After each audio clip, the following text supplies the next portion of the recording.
Chapter 8 Button-Bright is Lost and Found Again. "Wake up! Wake up!" called the voice of the Bumpy Man.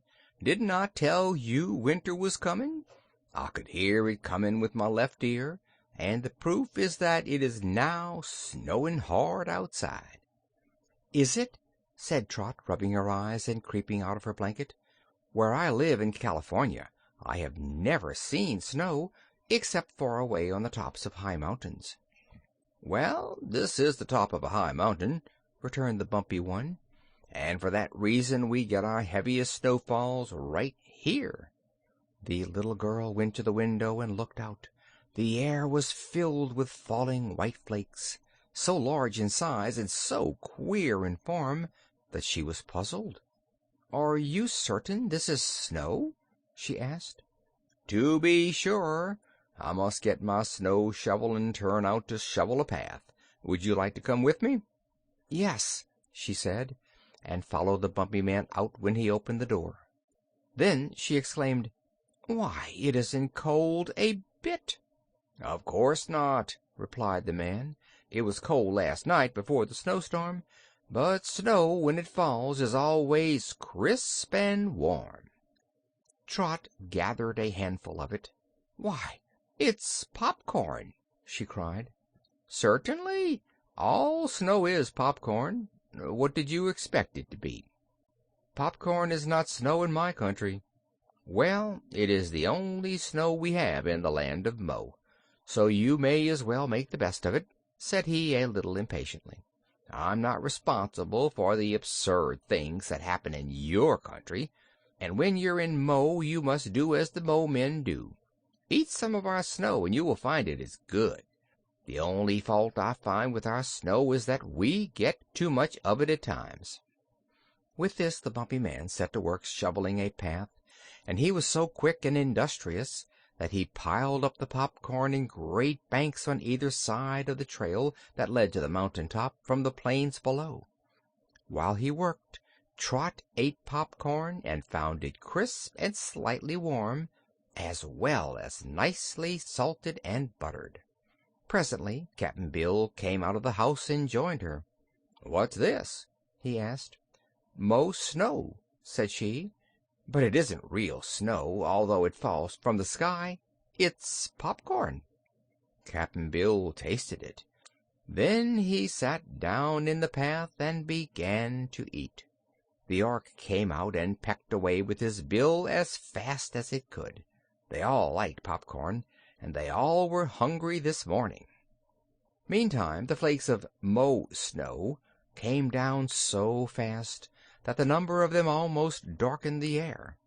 The Bumpy Man was now shoveling quite a distance down the mountainside, while the path behind him rapidly filled up with fresh fallen popcorn. Suddenly Trot heard him call out, "Goodness gracious, mince pie and pancakes! Here's someone buried in the snow." She ran toward him at once, and the others followed, wading through the corn and crunching it underneath their feet. The Mo snow was pretty deep where the Bumpy Man was shoveling, and from beneath a great bank of it he had uncovered a pair of feet. "Dear me, someone has been lost in the storm," said Cap'n Bill. "I hope he is still alive. Let's pull him out and see." He took hold of one foot, and the Bumpy Man took hold of the other. They both pulled, and out from the heap of popcorn came a little boy. He was dressed in a brown velvet jacket and knickerbockers, with brown stockings, buckled shoes, and a blue shirt-waist that had frills down its front. When drawn from the heap, the boy was chewing a mouthful of popcorn, and both his hands were full of it. So at first he couldn't speak to his rescuers, but lay quite still and eyed them calmly until he had swallowed his mouthful. Then he said, "Get my cap," and stuffed more popcorn into his mouth. While the Bumpy Man began shoveling into the corn bank to find the boy's cap, Trot was laughing joyfully, and Cap'n Bill had a broad grin on his face. The Ork looked from one to another and asked, "Who is this stranger?" "Why, it's Button-Bright, of course," answered Trot. "If anyone ever finds a lost boy, he can make up his mind it's Button-Bright. But how he ever came to be lost in this far country is more'n I can make out." "Where does he belong?" inquired the Ork. "His home used to be in Philadelphia, I think, but I'm quite sure Button-Bright doesn't belong anywhere." "That's right," said the boy, nodding his head as he swallowed the second mouthful. "Everyone belongs somewhere," remarked the Ork. "Not me," insisted Button-Bright. "I'm halfway round the world from Philadelphia, and I've lost my magic umbrella that used to carry me anywhere. Stands to reason that if I can't get back I haven't any home. But I don't care much. This is a pretty good country, Trot. I've had lots of fun here." By this time the Mountain Ear had secured the boy's cap and was listening to the conversation with much interest. "It seems you know this poor snow-covered castaway," he said. "Yes, indeed," answered Trot. "We made a journey together to Sky Island once, and we're good friends." "Well, then I'm glad I saved his life," said the Bumpy Man. "Much obliged, Mr. Nobbs," said Button-Bright, sitting up and staring at him. "But I don't believe you saved anything except some popcorn that I might have eaten had you not disturbed me. It was nice and warm in that bank of popcorn, and there was plenty to eat. What made you dig me out? And what makes you so bumpy everywhere?" "As for the bumps," replied the man, looking at himself with much pride, "I was born with them, and I suspect they were a gift from the fairies. They make me look rugged and big, like the mountain I serve." "All right," said Button-Bright, and began eating popcorn again. It had stopped snowing now, and great flocks of birds were gathering around the mountainside, eating the popcorn with much eagerness and scarcely noticing the people at all. There were birds of every size and color, most of them having gorgeous feathers and plumes. "Just look at them!" exclaimed the Ork scornfully. "Aren't they dreadful creatures, all covered with feathers?" "I think they're beautiful," said Trot, and this made the Ork so indignant that he went back into the house and sulked. Button-Bright reached out his hand and caught a big bird by the leg. At once it rose into the air, and it was so strong that it nearly carried the little boy off. He let go the leg in a hurry, and the bird flew down again and began to eat of the popcorn, not being frightened in the least. This gave Cap'n Bill an idea. He felt in his pocket and drew out several pieces of stout string. Moving very quietly, so as not to alarm the birds, he crept up to several of the biggest ones and tied cords around their legs, thus making them prisoners. The birds were so intent on their eating that they did not notice what had happened to them, and when about 20 had been captured in this manner, Cap'n Bill tied the ends of all the strings together and fastened them to a huge stone so they could not escape. The Bumpy Man watched the old sailor's actions with much curiosity. "The birds will be quiet until they've eaten up all the snow," he said, "but then they will want to fly away to their homes. Tell me, sir, what will the poor things do when they find they can't fly?" "It may worry 'em a little," replied Cap'n Bill, "but they're not going to be hurt if they take it easy and behave themselves." Our friends had all made a good breakfast of the delicious popcorn, and now they walked toward the house again. Button-Bright walked beside Trot and held her hand in his, because they were old friends and he liked the little girl very much. The boy was not so old as Trot, and small as she was, he was half a head shorter in height. The most remarkable thing about Button-Bright was that he was always quiet and composed, whatever happened, and nothing was ever able to astonish him. Trot liked him because he was not rude and never tried to plague her. Cap'n Bill liked him because he had found the boy cheerful and brave at all times, and willing to do anything he was asked to do. When they came to the house, Trot sniffed the air and asked, "Don't I smell perfume?" "I think you do," said the Bumpy Man. "You smell violets, and that proves there is a breeze springing up from the south. All our winds and breezes are perfumed, and for that reason we are glad to have them blow in our direction. The south breeze always has a violet odor, the north breeze has the fragrance of wild roses, the east breeze is perfumed with lilies of the valley, and the west wind with lilac blossoms. So we need no weather vane to tell us which way the wind is blowing. We only have to smell the perfume, and it informs us at once." Inside the house they found the Ark, and Button-Bright regarded the strange bird-like creature with curious interest. After examining it closely for a time, he asked, "Which way does your tail whirl?" "Either way," said the Ark. Button-Bright put out his hand and tried to spin it. "Don't do that!" exclaimed the Ark. "Why not?" inquired the boy. "Because it happens to be my tail, and I reserve the right to whirl it myself," explained the Ark. "Let's go out and fly somewhere," proposed Button-Bright. "I want to see how the tail works." "Not now," said the Ark. "I appreciate your interest in me, which I fully deserve, but I only fly when I am going somewhere, and if I got started I might not stop." "That reminds me," remarked Cap'n Bill, "to ask you, friend Ark, how are we going to get away from here?" "Get away!" exclaimed the Bumpy Man. "Why don't you stay here? You won't find any nicer place than Mo." "Have you been anywhere else, sir?" "No, I can't say I have," admitted the Mountain Ear. "Then permit me to say you're no judge," declared Cap'n Bill. "But you haven't answered my question, friend Ark. How are we to get away from this mountain?" The Ark reflected a while before he answered. "I might carry one of you, the boy or the girl, upon my back," said he, "but 3 big people are more than I can manage, although I have carried 2 of you for a short distance. You ought not to have eaten those purple berries so soon." "Perhaps we did make a mistake," Cap'n Bill acknowledged.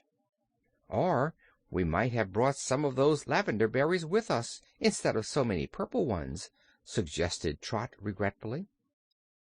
Cap'n Bill made no reply to this statement, which showed he did not fully agree with the little girl, but he fell into deep thought with wrinkled brows, and finally he said, "If those purple berries would make anything grow bigger, whether it had eaten the lavender ones or not, I could find a way out of our troubles."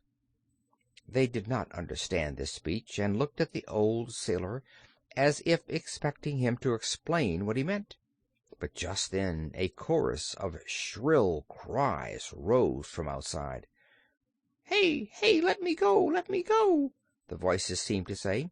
"Why are we insulted in this way? Mountaineer, come and help us!" Trot ran to the window and looked out.